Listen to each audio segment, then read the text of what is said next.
Once upon a time, two friends joined forces to bring you the best in horror entertainment. Brian from the north, Tim from the south, each bringing their own unique perspective to the horror community. Movie reviews, Blu-ray releases, beer pairings, games, and more. Welcome to your new home for horror. This is Civil Gore. Hey there, everybody. Welcome to episode 184 of the Civil Gore podcast. I'm your host, Tim. And this is Brian. And we have we reversed it. We flipped everything around this time because now this is a movie that we picked a movie this week that Brian, me, of course, has not seen that probably should have, and that Tim actually saw. And that was actually the criteria because I was going through the list like Tim suggested. We're going through the top horror 100 list to see if there's anything like major. I mean, granted, there's some things on there that are on that list, but I don't qualify that necessarily as like, oh, how have you not seen this kind of thing? But this one was kind of close, and Tim confirmed it by saying, hey, if I saw it, you need to see it. So yes. That's what got this one the nod, and that is the BROOD from 1979. So we're going to discuss that shortly. This one will be a fun discussion, I think. Yeah, I think so. I really enjoyed rewatching it because I watched it. Well, we'll get into that later. When we talk about our histories of the movie. First up, let's get to our first chop. All right, Brian. So I didn't watch a whole lot this week, but I did start a new documentary series. I guess it's new. I think it's from last year, called The Secret of Skinwalker Ranch. That could be taken so many ways. I swear. Have you ever heard of Skinwalker Ranch? No. I mean, I've heard of the skinwalkers in horror films, but then again, I'm like looking at I think I saw Skin and Ranch, and like the walker got taken out of there for a second. It's not a skin ranch. Yeah. So the Skinwalker Ranch is this purported area of paranormal activity, almost a vortex of paranormal activity and UFO sightings out in Utah. And it's been owned by several people over the generations, and all of them have reported strange lights in the sky, weird beasts. Like one man reported like this large wolf that wouldn't die even when they shot it several times, strange electrical anomalies, all kinds of strange stuff. It just seems to be centered around this one ranch in Utah. And I've listened to various podcasts about it and everything. Well, I've been kind of following the ownership of this ranch over the years, and it was in private hands for a while, and then it got sold to a billionaire guy that was really interested in UFOs and stuff, and he did a lot of research and stuff on the ranch and did a lot of experimentation and stuff, but he never released the results of his findings. So this series documents the new owner, who's also part of this multi-millionaire property real estate company. So he bought the ranch, and he's doing the same thing. So he's doing scientific experimentation, and he brought in this guy who's an astrophysicist and all these scientists to come do experiments on this ranch. And it's really, really fascinating if you know any of the history, although the documentary kind of goes into some of the weird things that have gone on there too. And then it's just documenting all the different experiments and stuff they're doing, and they found some really weird stuff there. So I would highly recommend that one on Hulu if you got a kind of an interest in cryptids and the paranormal and that kind of thing. I'm only about halfway through it, so I don't know I can't judge the value of the first season, but I've watched about 4 or 5 episodes, and I've been entertained so far. So check that one out. The Secret of Skinwalker Ranch on Hulu. Now, is there it's like the third one in the series going to be The Rise of Skinwalker, or no? Yeah. Sorry, I couldn't resist, But so what I thought could have been a scare battle, we decided really not a scare battle because of the subject matter is kind of scare battle-ish, but not really. And so I'll go with the one I watched first. This was a cool screener we got named Ape Canyon, and it was Bigfoot themed. But I will say that it was way different than I thought it was. Because the topic was that this guy's having a quarter life crisis, so he kind of drags his sister along on this quest for Bigfoot. So that's what I saw right off the bat, and I'm like, okay, it's gonna be one of these. At first, I thought it was actually a documentary, but then I realized no, it's an actual drama movie, or narrative movie there. But it was, so I'm thinking that's what it is. It's just gonna be, they're gonna get caught out there and They're gonna like be hunting for Bigfoot or whatever could happen. It was completely different. Now I don't want to go into too many specifics of what it is. You can discover this yourself. I believe it's released now. It should be on VOD now. We'll put that in the show notes, the exact date. But I have to say there was a lot of depth to this. There was a lot of there was a whole other story going on, and the you don't really know what.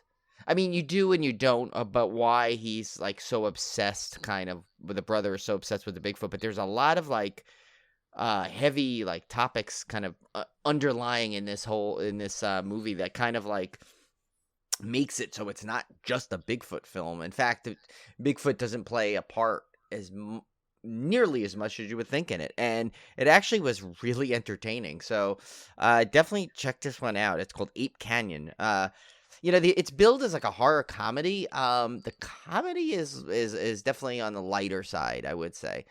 I think it was more drama heavy, but it's actually, it kind of took me by surprise how different it was than what I expected. But it was like, it turned out to be a positive. It was definitely a more pleasurable, discovery of it being, there's times you go into something, you expect something, and it's not that, and it's like, you're like, oh, and it ruins the movie. And this was the opposite, where it actually kind of like said, oh, what an interesting take on this. What a good story that's going on, kind of disguised as almost like a Bigfoot hunting movie. So I definitely recommend this one if you want to see something a little bit different on the Bigfoot genre, I guess, so to speak. But then, and Tim and I, this was another thing that Tim and I are waiting for, is the Duplass Brothers. I think we may even mentioned it a couple episodes ago. I think so, yeah. Or I can't tell. Sometimes I get confused with what we actually say on the show and what you, me, and Cone talk about in our text feed. But I know this was one we were waiting for, and that's it's just called SASQUATCH, just like the movie that we reviewed a couple of years ago. But it was a 3-part documentary on this Hulu. Guy that was kind of Hulu. And it was basically there's this it's an area. I think if you've seen the Murder Mountain documentary, you've heard that thing about all the marijuana growers and how all these deaths are going on up there due to the marijuana growers.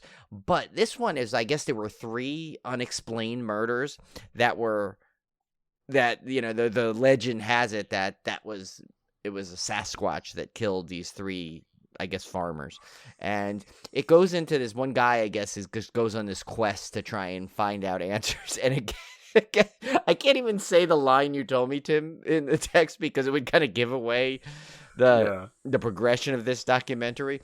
I'll just say it definitely gets into more of a good crime doc, I would say, right? Would you think it's kind of like definitely veers in that direction?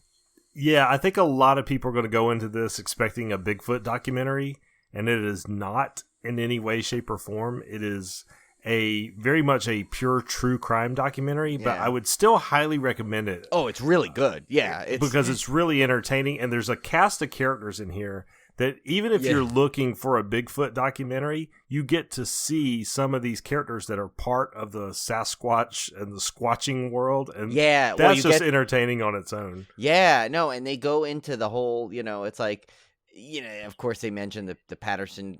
I always say Gimlin, right? Is that a Gimlin? It's Patterson Gimlin. Gimlin, okay, film, and of course they mentioned that in there, and it's just like some people from that really follow that along, and it's just like squatching, like that whole. Like that whole world is brought into it, so it's not like you don't totally get like sucked in thinking it's like it's total Sasquatch and then you get nothing, but it definitely veers towards more of a true crime, but with like a kind of like a Sasquatch overlay, which is interesting, and it actually made the documentary really unique. And Julie watches these crime documentaries constantly, and so it's like I've watched a ton of them, and this one actually really stood out to me as like a unique way to present it. I think because it's like so many times especially because it's a lot of similarities to that other Murder Mountain documentary that we both saw. So it's really interesting. I would definitely recommend it highly. I mean, it's a quick watch too. It's 3 episodes, but I think they're just under an hour each. I felt like it flew by though.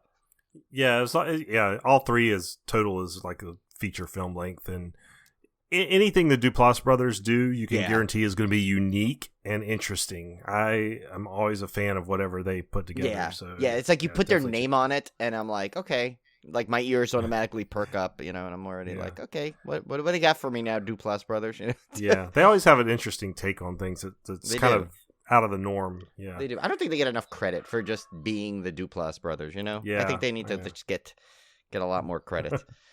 And by the way, we're still looking for a sound effect or something to introduce our scare battle segment. Yeah. So if you have any ideas, before the show, Brian and I were tossing around the idea of just having Macho Man Savage. Introduce the. Yeah, he may just come in and go like, "Ooh, yeah, it's time for the scare battle." But we're not sure yet, because if we start having too many of these scare battles, I'll have no voice, because that is definitely one of those impersonations that is really if you've even said, we almost have a video of it, because I get into the whole thing and my whole body tenses up, and I pull from every aspect of my throat possible. Well, like when he did it, his face would turn pure red. That is true. Yeah, that's why, I swear to God, he must have had so many permanent veins. Oh my God. They must have said they have to name it after him. It should be called Macho Man vein. Any kind of neck veins that appear and remain years after have got to be called that. Oh, that's great. But he was the best. Oh my God, he's another one of my favorites. Him and Piper. And actually, it's funny because they got along so well, and they knew really well. They were good friends, so it's kind of it's really sad that both of them are not here anymore. But I know, maybe they're wrestling up in heaven, and they are. They're probably having a great time. Yeah, Macho Man's probably like, "Ooh, they're talking about me down there," But yeah. So I did have a beef jerky today. So did you in honor of him? So, yeah, that's good. Next up, we both watched Creepshow episode 4, which got a lot. Well, I mean, really a lot closer back to the tone of the original Creepshow, to the especially point that where first one. Oh my gosh, they even especially the first one, but they even, if you're a Creepshow fan, they threw in some Easter eggs. I noticed, Brian, some little nods to the original movie. I don't know if you caught that really tied it back to the theme.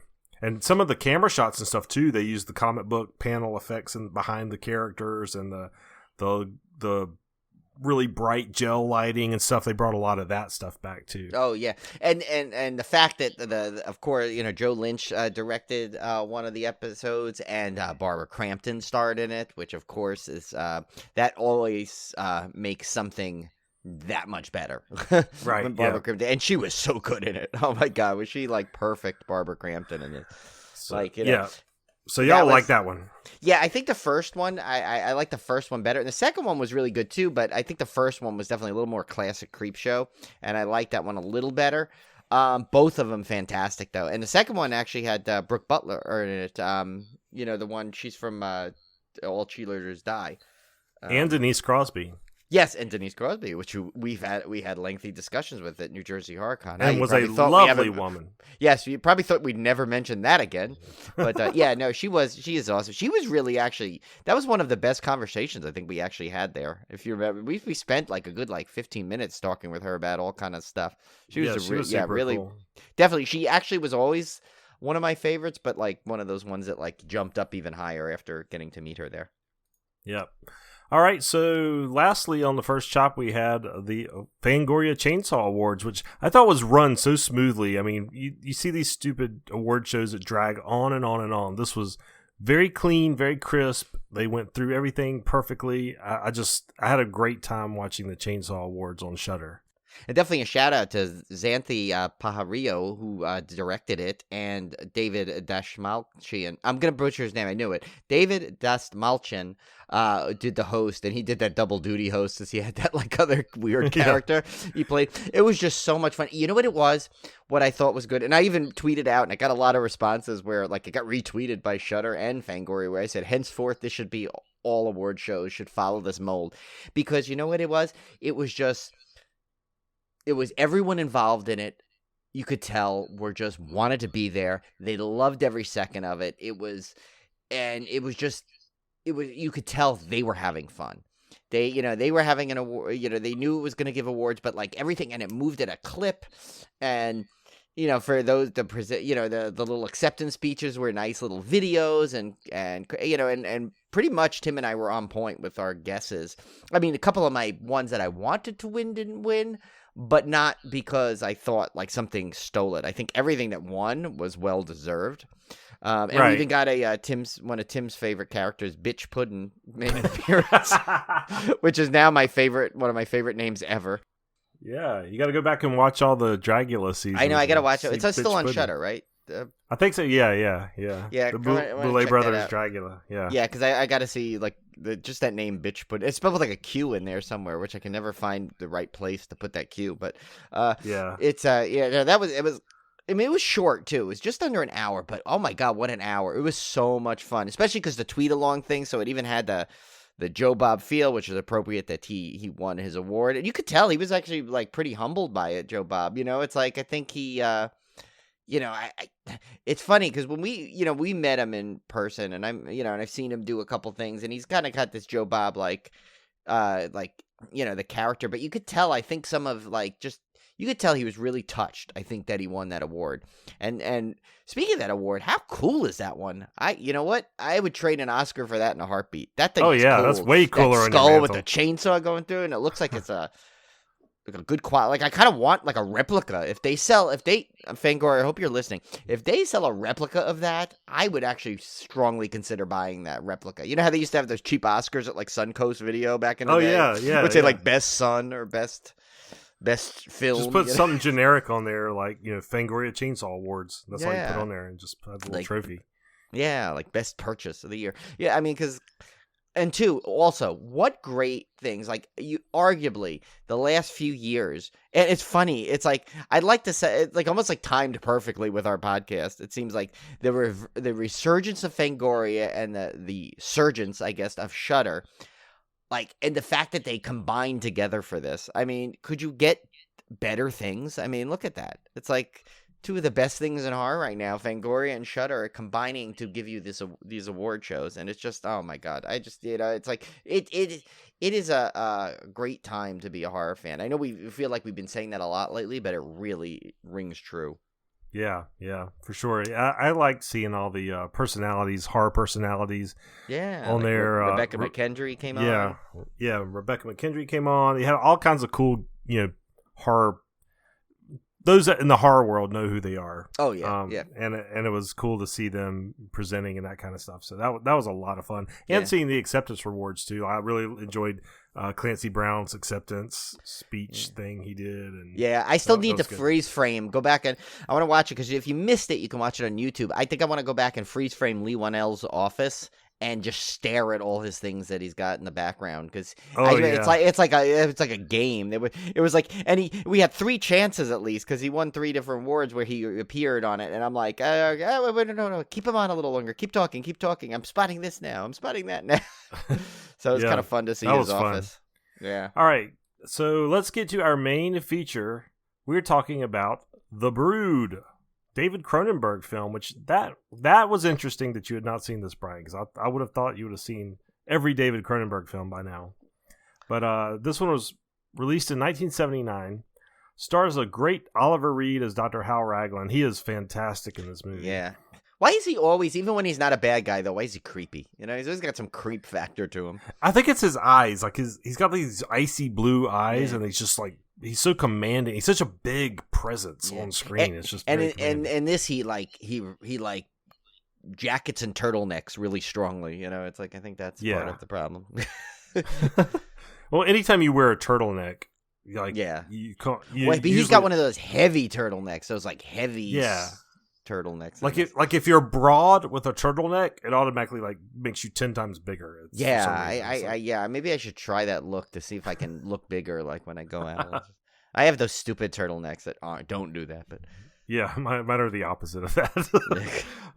Samantha Eggar as Nola Carveth, Art Hindle as Frank Carveth, Henry Beckman as Barton Kelly, Nuala Fitzgerald as Juliana Kelly, Cindy Hines as Candace Carvath, Susan Hogan as Ruth Meyer, and Gary McKeon as Mike Trellin.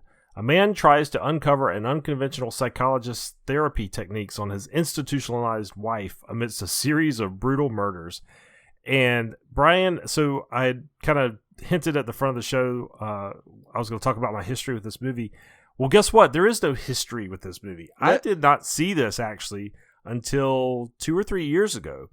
And I watched it as, I didn't watch it for the podcast, obviously, but I watched it as a film while we were still doing the podcast. I know that much. It's been that recent.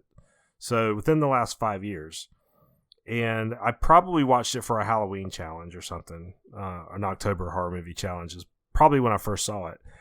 And you know what? Honestly, it did not make the impression on me then that it did when I rewatched it for this episode.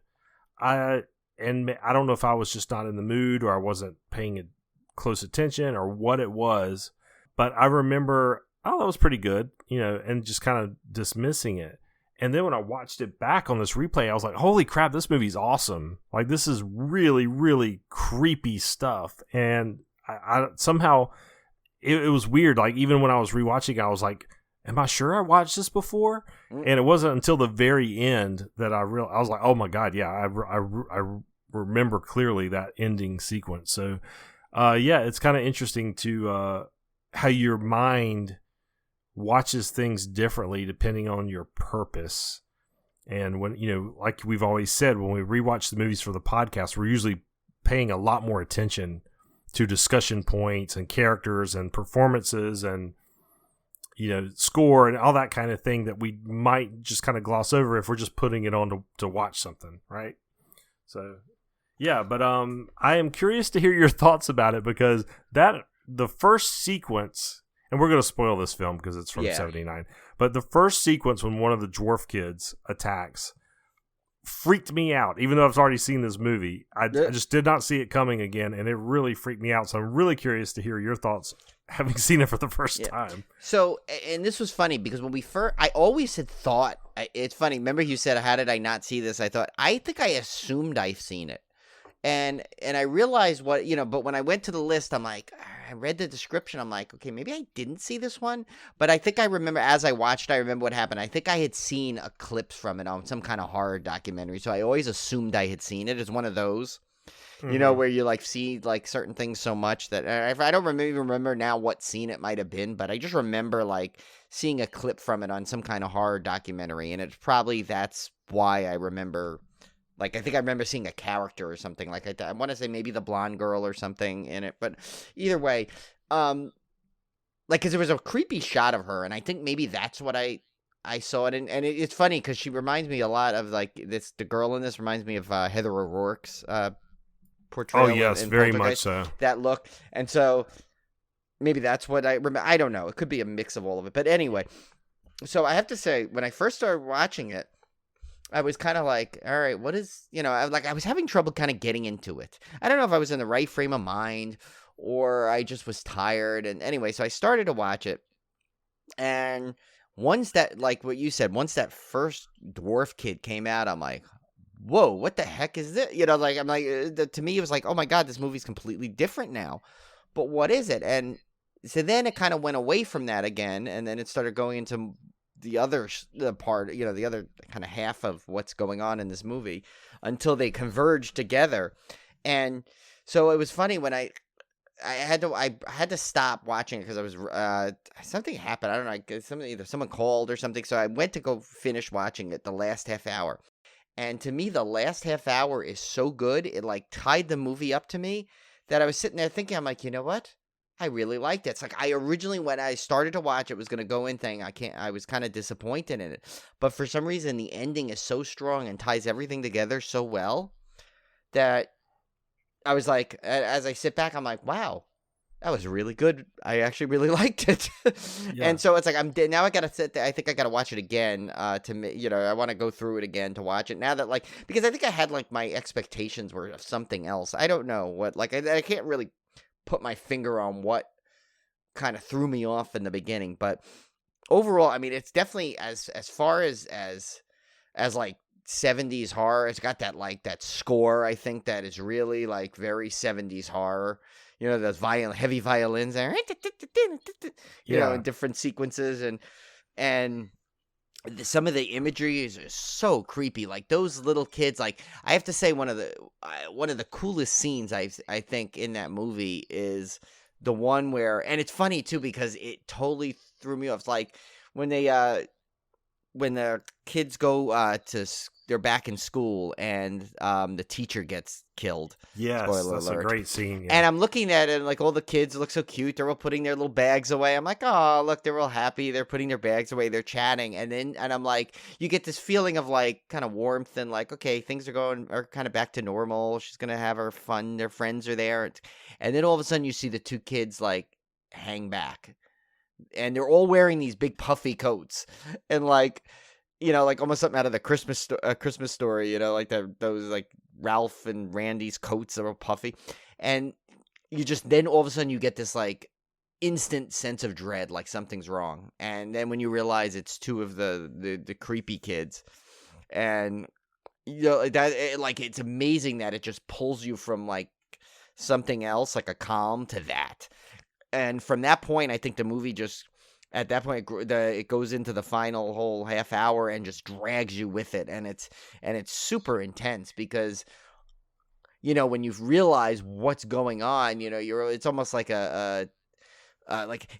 basically this whole thing is so Cronenberg. It really is. Like if you want to give someone an example of something Cronenberg would come up with, this is it. Yeah, I mean, it's a very strange movie. Psychoplasma. What's it called? Psychoplasma. Psychoplasmic. So this doctor, who's doing the therapy on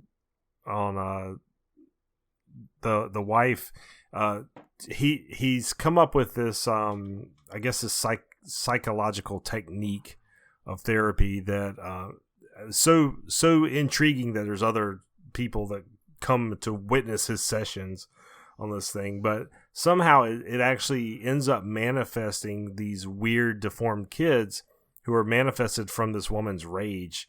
And it's such a bizarre premise to begin with, and then you put on top of it these weird looking kids who one thing that surprised me, though, as scary as they are, like the characters in the film don't seem as disturbed by them as I would be. Yeah, they're so matter of fact about it, like, well, they have no belly button or whatever or something. They don't look like they were birthed or something. I'm like, y'all that's what you're worried about? I was like, y'all are taking this like way too. And even when they see him, even when he's almost been killed by one, he like kind of he still kind of just seems a little matter of fact towards it. And I think maybe it's because they're still kids. Maybe, and you know, and so even as horrifying as they look, like I guess in real life, if you saw that coming at you, yeah, I'm sure you'd be scared. But some part of your brain would be going, "It's just a kid that's deformed. Like I shouldn't act scared." Well, when you see one of them, but when there's multiple ones, you start. That's where you got to question it. But so, in fairness, like right, it was that one that he encountered, but then like the one that shows up at the school, there's two of them, and you know, and eventually you get to an entire like cabin full of them, which is when and that actually is one of the I think one scene that I think really like I was already turned and won over by the film, but that like cemented it when Oliver Reed's just walking and they're all popping off the bunk beds, plopping behind that was great. him, yeah, as he's going in, and Oliver Reed just plays that so well. And he's just walking slow, and it's like you just see, you're like, all right, and they keep cutting back to her rage, because you know the whole point is she needs to stay calm, and she's just off the wall lunatic, so there's no way she's staying calm no matter what. It's kind of a futile effort there, but you know, and then like, but that sequence where he's walking, they just dropping, and you're like, it's surrounded by these deformed kids, and it's like. And it's like you just see how easily like they get birthed. It's just like even creepier, you know. It's like I'm like, oh my god, these things will never stop. They like seem like they just keep coming and coming. Yeah, that like gives neck fetus a new name because this is like just outward fetus. I can't even think of a name for it because basically you end up finding out that this woman has like this external womb, you know, where like that she just like that's like hanging off her body like in this. Yeah, and that's the thing. It's like it's a lot. It's technically it's a body horror film in a lot of ways, and I don't think I expected that part of it, because it doesn't really, by the description, you wouldn't think that. Yeah, I was reading a thing that David Cronenberg said this was his most.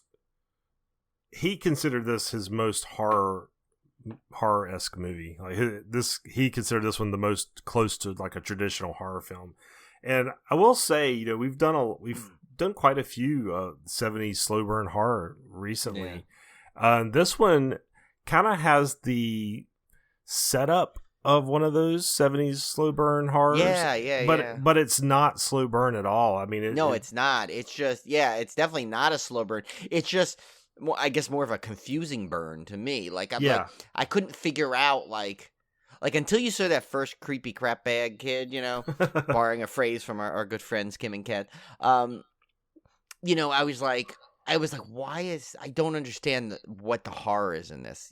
Like, where's the horror, so to speak? Yeah. Like, is it gonna be one of those like pseudo horror things where it's like? But then once I saw that, I'm like, what on earth is that? I mean, like, where does this come from? Like, why is there like a creepy, like, deformed little kid like growling and killing the grandmother? And I'm like, okay, so this is what it's about. And I thought, literally at one point I was like, okay, they're gonna just drop this whole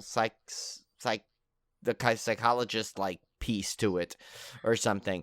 But the way they eventually intertwined with it was pretty cool. And I mean, and there's some gross sequences too before that, like with that guy with the things on his neck, that weird dude, like in the cancer guy. Yeah, I mean, it's just like, it almost looks like a Cthulhu, like out of his neck, it's like dripping down out of his neck. It's like, what's the one, oh god, Davy Jones from like Pirates of the Caribbean movie. It looks like a little mini version of that, like with those like tentacly things like hanging down. Yeah, one thing I liked about it was, unlike those other slow burn 70s movies that save all the payoff for the end, this one has some really good creepy sequences throughout, and then it still has the big payoff at the end. Yeah. So it's like, they managed a way to save it. Yeah, you're right. It's like they gave you payoffs throughout, but then they still managed to wow you with a big one at the end, which was pretty cool. Yeah, it's a really, really cool movie.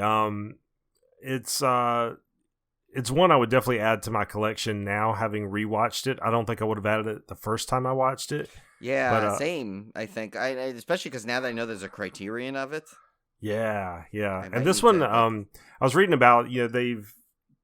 When it first came out, it got mixed reviews, but over time, obviously, it's become a cult classic, and it's now studied by film scholars because obviously David Cronenberg is such a fantastic director anyway, but just the style and the pacing and the what was accomplished in this film is studied, and it's such a unique film in terms of the premise of it and where the horror comes from. I can't think of another movie that's kind of quite has the same type of killer. I mean, it's such a bizarre, off the wall thing. Other than maybe Manitou, which is what this movie kept reminding me of. It did, it did. It totally was very Manitou-esque, except like without the zaniness comedy of the Manitou, which I don't know if was quite intentional for Manitou, but and by the way, I just looked it up, so it's actually, the Criterion's only $29.99 on Amazon right now. It's actually on a limited time deal, so that's not bad for Criterion to get for $30. I mean, it's normally $40, this one. Yeah, and Criterion runs sales every now and again, so they do. I think at least twice a year, Cone says, and Cone usually gives us when it's on sale. So yeah, I mean, I'm gonna keep an eye on it, but I think it's so funny. When I started watching this, I was like, the furthest thing from my mind was adding this to the monolith, but now I think I might need to, just because it totally like by the time it was over. So yeah, that's gonna be my suggestion. Anyone that's watching this and they start off and they're not into it, just kind of stick with it. Trust me, it pays off every way. And the performances are so good. I mean, they're kind of over the top, but in a good way. So that was one thing I really liked about it. In fact, that first sequence where they're observing Oliver Reed doing therapy on his patient was like that was like watching an acting class or something. That's what I thought it was at first. Yeah, I literally thought it was too. like an acting class. Yeah, it really. I did too. When I first watched it, I was like, "Oh, they're watching a play or something," because they were so like into this back and forth one-on-one dialogue, and it just shows how good the performances are. And like I said, they're a little over the top, and I think maybe that's because of the story is over the top, so you kind of take it that way. But it's in a good way, not in a bad way at all. Right. Those performances fit the tone of the film completely. So yeah, I'm definitely looking forward to picking this one up. I love 70s horror anyway. I like it both this way, which is like kind of the slow burn horror, not this one in particular, but the ones we've done recently, which is like kind of the dramatic slow burn horror. I really like those, and I also like the just crazy ones like the Paul Nashy stuff and the vampires and the Hammer stuff too. So I'm kind of in my collection. I feel like I just kind of want to just start diving into collecting 70s horror. I think that just seems to be the era that I just fit into. So that might be kind of a fun thing to collect. And now we just need like David Weiner that'll be his next projects after his, my 80s gosh. one, if he does a 70s one. I would love that. Yeah, that would be great. I think because, I think the reason it appeals to me, because I was too little, way too little in the 70s to have seen any of these films. So I grew up watching a lot of the 80s movies. And so those are ones I'm familiar with. So you might say, well, why is that's your favorite decade? Well, I love all those films, but I think the reason the 70s appeals to me so much is because I didn't get to see those at the time. So every time I dive back into that, it's something new.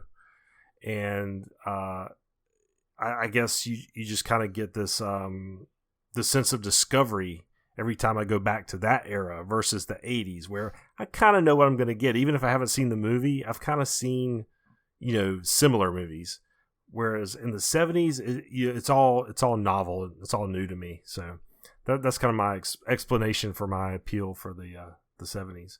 So let's get into some of the trivia here, Brian. Not a whole lot to go over. You can go to IMDb if you want to see all of it, but I guess we can just kind of take a couple of these off the top and go through them. So David Cronenberg, I'm laughing because I just pronounced that David and I cut it out. David Cronenberg wrote the film following the tumultuous divorce and child custody battle he waged against Margaret Henson. Cronenberg also said that Samantha Egger's character Nola Carveth possessed some of the characteristics of his ex-wife. Ouch. So you can definitely tell that this film has a lot of... once you know that trivia, you can go back and watch the movie and see, where a lot of this came from. Yeah, and because you could tell that it was very heavy. They did not make her a likable character either. No. So here's an interesting one. It says psychoplasmics is similar to Gestalt therapy, although nothing will grow on you. So thank God, because that's the thing that, like, oh God, forget it. If stuff grew on me like that, I think I'd lose my mind. I don't know if I could deal with that. This one's interesting. During the interrogation scene of the father after the mother-in-law's murder, you can see a wanted poster of Ted Bundy in the background of the officer questioning him. That's interesting. It's kind of creepy. Yeah.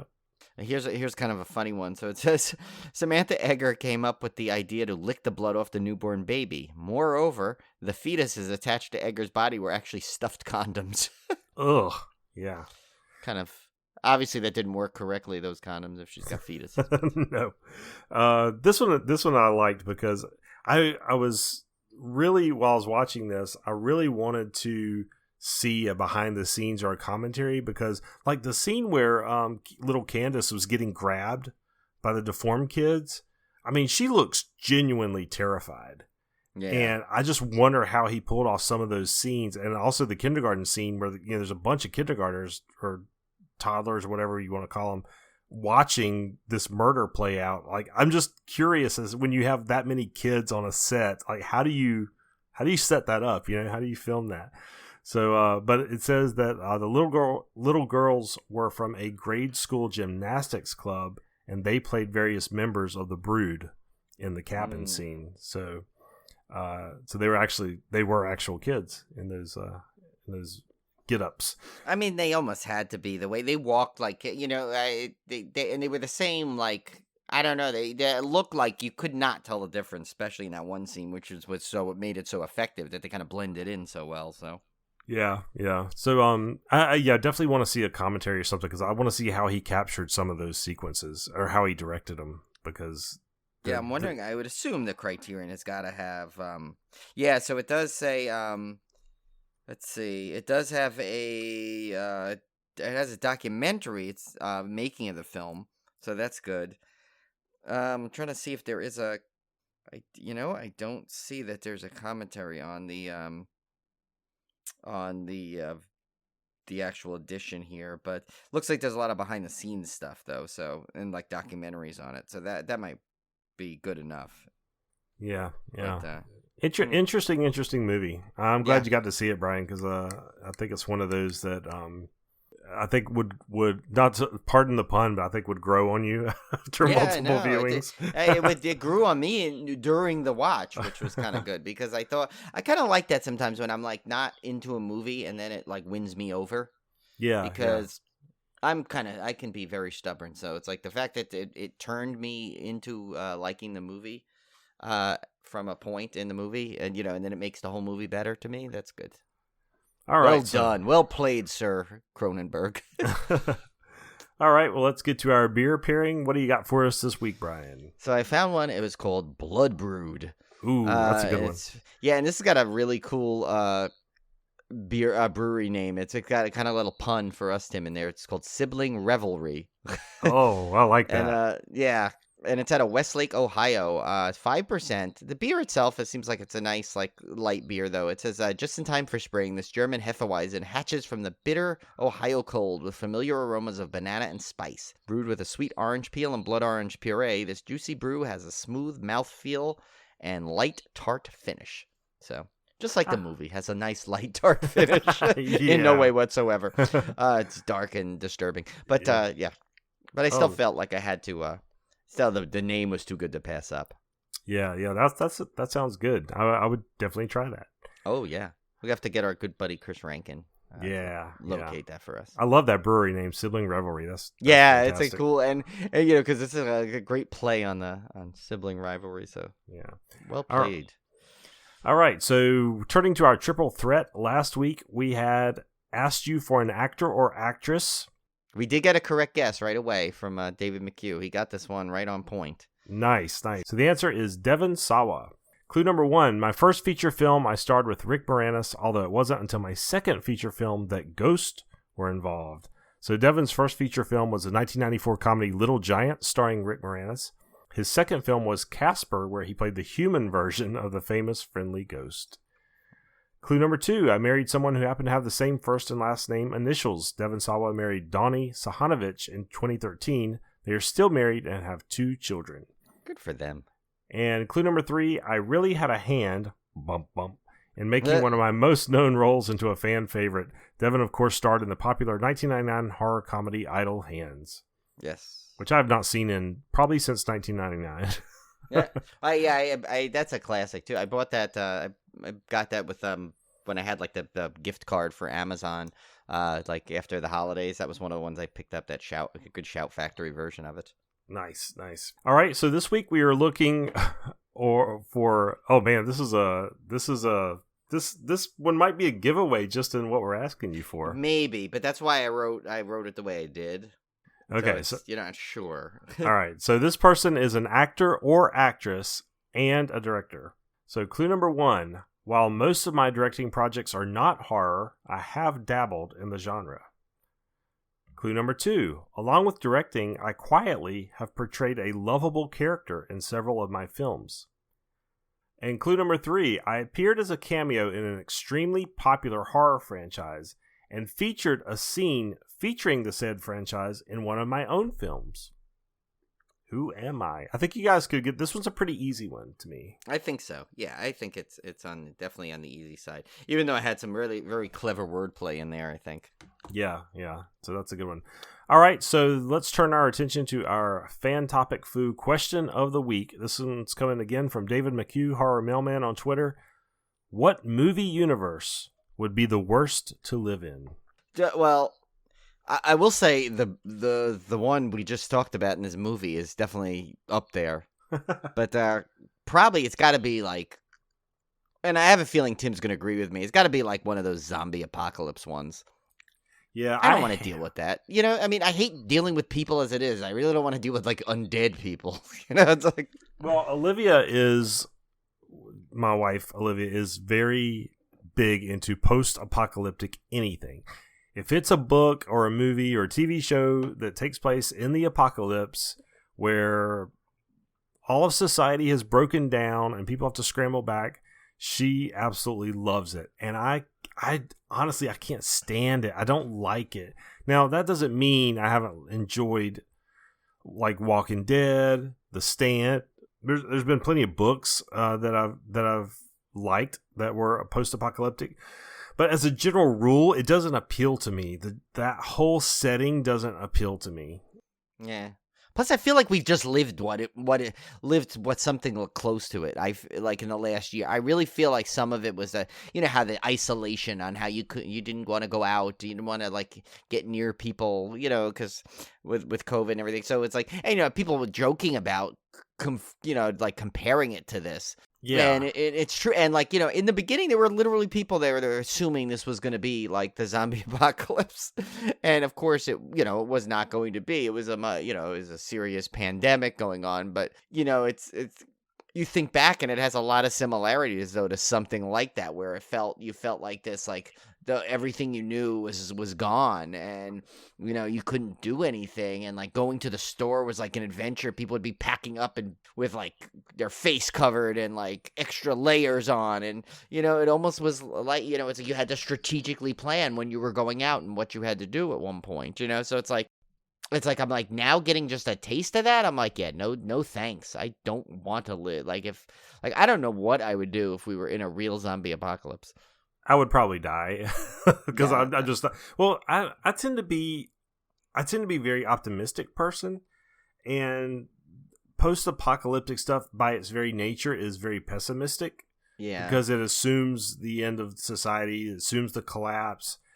There are some optimistic elements, with people rebuilding from the ashes and surviving, I guess. But I don't, to me, like my vision of the future is never one of like Blade Runner or, just these dark, dour things. I tend to think of my vision of the future as things will constantly get better. There may be bumps and things along the way, but overall society, which I think is true over time, society has improved, medical care has improved, so things tend to generally flow in a positive direction. Lifespans get longer, so I'm just kind of optimistic that humankind can solve its problems.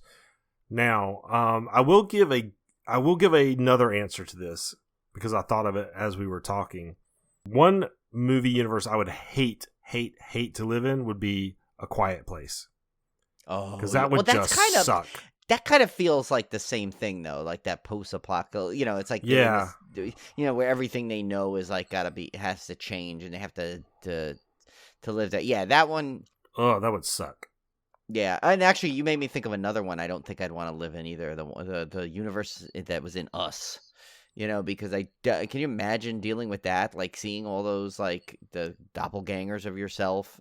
Yeah, the tethered version. That would kind of like. I don't know if I could deal with that either, especially when they were all like just standing there and you'd see them all like hand across America kind of thing. I don't know. But that again, too, that has that same feel. Like, most like think about it, if you notice, all our picks are all kind of like end of times kind of thing. So Tim and I obviously like current times. Tim and I are current time people, apparently. Yeah. That's what it is.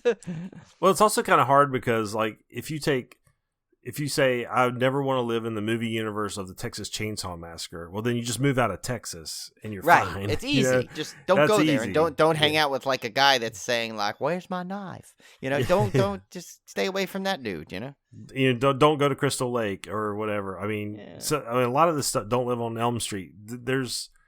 a lot of horror movies are so isolated geographically that it's hard to say I would never want to live in that universe because, so you kind of have to go to horror movies that have maybe a broader geographical impact to their horror. So, although I think I guess you could say on another hand, like you wouldn't want to live in a universe where like demon possession was absolutely real, and I don't know, maybe some people think it is absolutely real, but stuff like what you would see in the movies, like with The Exorcist, like that. Well, I don't know. It's funny you said that, like the thing about the Crystal Lake. Like, what would you love to have like a story take place where that you are in that universe, but you're just a completely different place, and you just hear about it.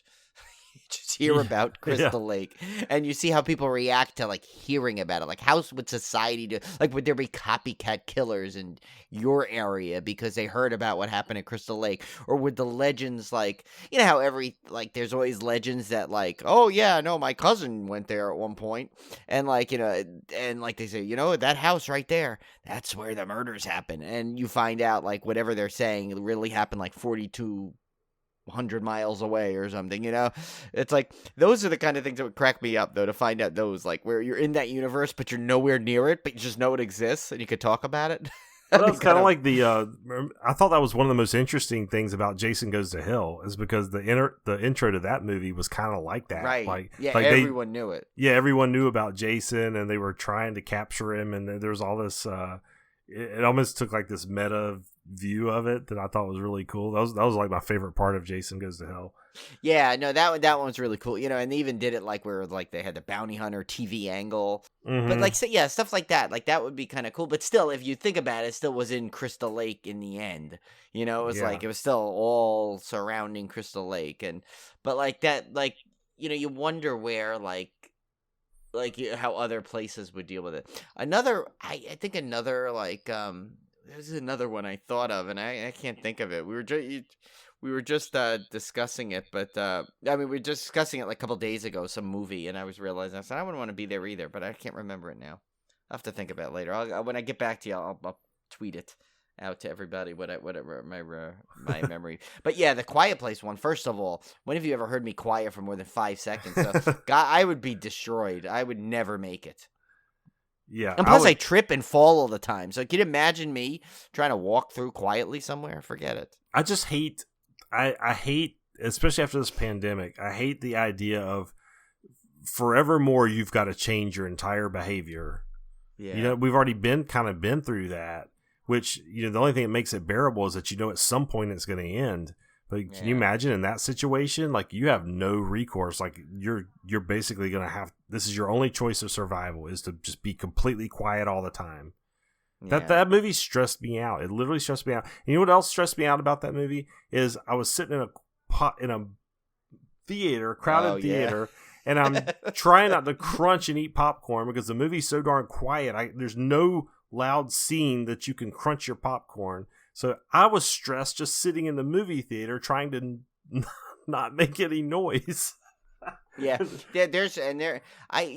a movie. It's like, I can't imagine like watching it with certain people that I can think of in my head right now. I'm like, I could just see this, because it's like some people you watch movies with, they'll just keep talking and asking you things about it, and I'm like, this one you can't do it. You need to be quiet, because I think the important thing is to be as quiet as they are in the movie. And that's hard to do because, you're kind of like, it's hard to keep quiet, like, really, constantly. And then when the movie's like doing that. And I think what's so scary is like the way that like, the fact that they have their life so like set in a way. You figure they'd be a little more careful with certain things, but still. I haven't watched it since I saw it in the theater because it stresses me out. Julie still hasn't seen it, and I keep saying we need to watch it because I want to share her. Because I've seen it. I watched it, and I watched it in a good way too. I watched it on my iPad with headphones, so I was like, I was kind of all immersed in it. So it didn't like, there were no crunkling papers of snacks or anything, and should have almost banned snacks for that movie. Joshua just came in. Joshua, do you want to tell us about Child's Play? Oh. Yeah, tell us about. So Joshua just recently got to watch Child's Play. So tell us your review of Child's Play. It's really good, and it got It got a lot of views, and it's really popular, and it's probably a classic horror movie. What did you like best about it? I liked best about it is that guy, the doll dies at the end. Did you think it was scary? Kinda. Kinda? Yeah. So would you watch any more Child's Play movies? Yeah. Because there's like 7 of them. Okay. He's in. All right, he's in. Now you just have to get him like dressed up as like that's what he needs to go as for Halloween. You need to get him like the good guys outfit. Yeah. They really both. Wait, and Joshua got exposed to Chucky pretty early. Remember at Halloween Horror Nights, he saw him. Well, that's one of the reasons they wanted to watch it so bad. And finally I relented because if you really look at it, other than the language, it's not that bad. It really isn't. There are some. And later it gets worse. The first one is pretty. The first one and there's some of the later sequels I'd be a little more hesitant because there is some really bad language there when Chucky gets real personality, but the first one's fairly tame, I would say, except for the language. I mean, so let's see if Anna wants. Anna, do you want to give your review of The Exorcist? No, she says no. No, she's got her own podcast to deal with. She can't come on our podcast. She's too big for our podcast now. Joshua, you want to give your review of The Exorcist? Okay, Joshua's not shy. Okay, what's your review of The Exorcist? It's very, good because it's this girl that is possessed by the actual devil, and so she's putting under a possession, and she can't control her body. Stop. Anna's laughing in the background. So what did you think the scariest part was of The Exorcist? Probably the part where she was hurting herself with the Jesus sign. Hurting herself with the Jesus sign. That's a good way to put it. That was the one scene I probably didn't want you to see, actually.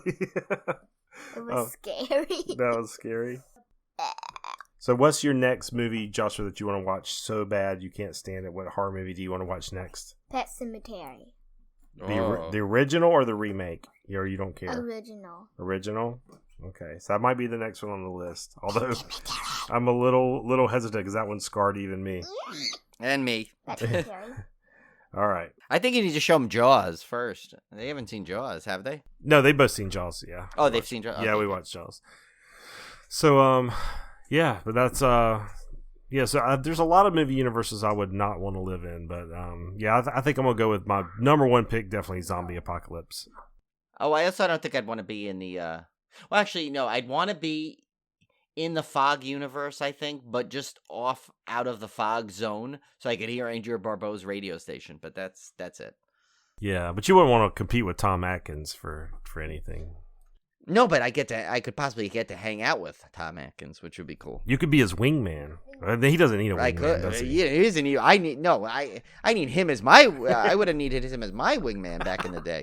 I don't. Yeah, I mean.